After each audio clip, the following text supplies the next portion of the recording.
哎呀，白天看起来还有模有样的，因为至少很暖和嘛。今天河口的白天24度，感觉还是有点冷，晚上好像10度都不到了。哎呀，这什么天气啊，真的有点太冷了。走到这个林荫小路了。为什么要走这个林荫小路呢？是因为我之前的时候在这个林荫小路看见过飞蜥啊，但是我不知道现在还有没有蜥蜴，我感觉应该还是有蜥蜴的，至少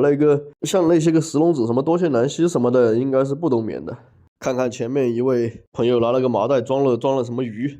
这一路上钓鱼的人还挺多的，但是感觉啊，日本早虾，还有某个像黄辣丁一样的鱼，罗非鱼，还有彩虹雷龙，还有那个螃蟹是一个束腰蟹，这些感觉没什么特色呀。怪得很，这空气中一大股这个什么什么味儿，像是在焚烧什么东西。你们说这个水里面会不会有斑鳖，或者是来个什么吸血毯之类的？哎呀，感觉好安静啊。记得夏天的河口，在这些地方的话，只要你不动，你就会听到草丛里面稀稀疏疏的很多的石龙子的这个动静。现在看来是没有。这种树看起来像是飞蜥会栖息的环境了，但是这一抬头只是看到树上有几个蚂蚁窝，那个应该是黄金蚁的那个巢穴。草丛里面刚刚一只小蜥蜴爬过去了，看不出来究竟是长尾南蜥还是草蜥。让我想起一个 UMA， 就是有朋友说这个河口到沅江的这些草丛里面有一种体型很大的草蜥，也不知道是不是因为石龙子之类的看错了，误认成草蜥了，说不定。这个看得出来应该是一只古氏草蜥吧，这个草丛里面跑，动的还挺明显的，一眼就看得出来，这草丛里面跑来跑去，这些玩意儿倒是应该不会冬眠。草蜥也是全国分布都挺多的一种蜥蜴了。这边有一只哦，跑进去了，只看到尾巴一缩就缩进去了。这周围河边很多桥都是这样的桥啊，这种桥我是不敢走了，我感觉明显是承受不住人的呀。一只被压扁的多线南蜥啊，对，这是一只多线南蜥，而且是成年的个体，不过尾巴是断了的，个头挺大的，只能说这边还有一只葱，也就是豆娘。这个季节河口有豆娘，说明它们平时应该不至于这么冷才对。还有另外一种黑色的，这两种豆娘感觉都挺常见，可能也就是我过来的这段时间河口突然降温吧，感觉和沅江可能会是一个模子。唉，一般来讲的话，这样子的这种户外环境，只要还有一点点原始森林的存在，像这种沟啊上面的这些枯木上面应该会趴着什么巨蜥之类的吧，可惜没有。吃蜘蛛的小蜂子，蛛蜂颜色挺好看的。这个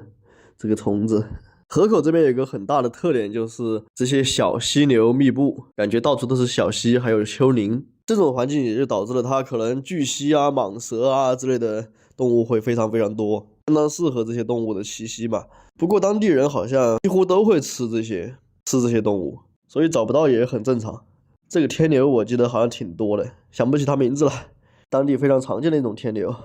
在虫季挺多的，不过不知道为什么这个季节也有啊。一只彩虹雷龙游下去了。这儿有一个离我们很近的黄金蚁的巢穴，这个巢穴看起来是正在编织中，还是怎么回事儿？反正一大堆这个黄金蚁就在围着这些树叶嘛，然后用它们什么粘合剂之类的，一大堆树叶粘在一起，粘成一个蚌壳这么大小的一个东西，就是他们的巢穴了。当地人非常喜欢吃这个黄金蚁的卵，这个很正常，因为周朝时期的时候就已经有关于食用蚂蚁卵的记载了。反正相对于蚂蚁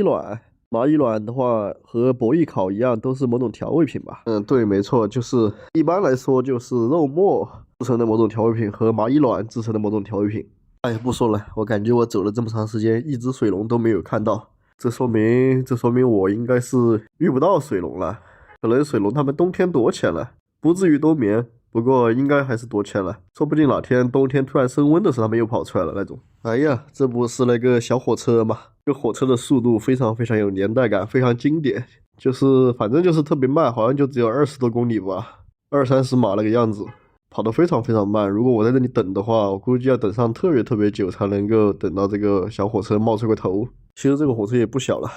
不过这个火车的速度倒是很符合那个汪曾祺写的那个云南人坐火车突然看到了一个鸡枞，然后跳下火车捡起鸡枞之后又往回跑，然后又上了火车那种情况。周围这几棵树上面还是有很多的蚂蚁卵，但是我感觉就是这边的两栖爬行动物的话，可能是真找不到了。